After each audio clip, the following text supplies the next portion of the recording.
กองไปทั่วหนห้องแห่งแดนอาณาหรือสาการพัฒนากลุ่มกองก้าวหน้านักแน่นเข้มแข็งความทันสมัยหุ่งวิไลกำลังมาแห่งขยายก้าวกายแสงกลุ่มกองบนแห่งกองทัพประชาชนวปกหรือกองนำพากรมกองเฮ็ดหลอนหน้าที่การอบรมก็ดีตามมาตรฐานมีพัฒนาคนด้านวิทยา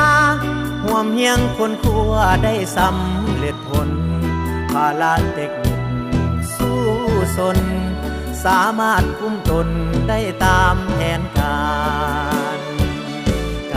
รเมืองแนวคิดสาลือดังก้องไปไกล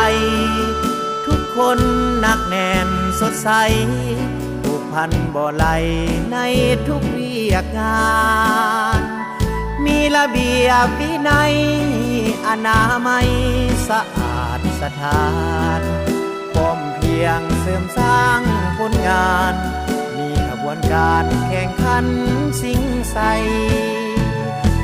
กรมกองยืดมั่นห่วมแห่งกันสร้างวิทยาคารให้สมมีสื่อประทานได้สอนพรหมวิหารที่ยิ่งใหญ่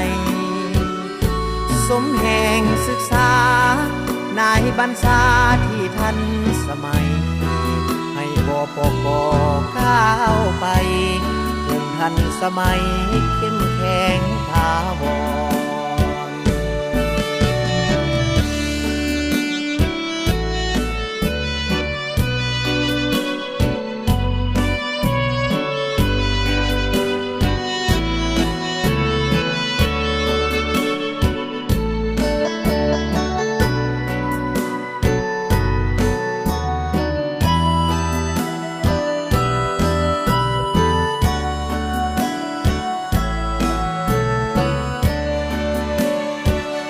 การเมืองแนวคิด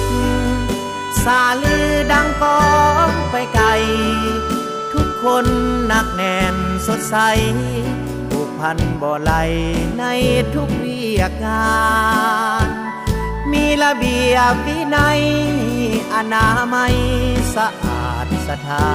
นพร้อมเพียงเสริมสร้างผลงานมีขบวนการแข่งขันสิ่งใสกองยืดมั่นห่วมแห่งกันสร้างวิทยาคารให้สมมีสื่อประทานได้สอนพรหมวิหารที่ยิ่งใหญ่สมแห่งศึกษานายบรรษาที่ทัน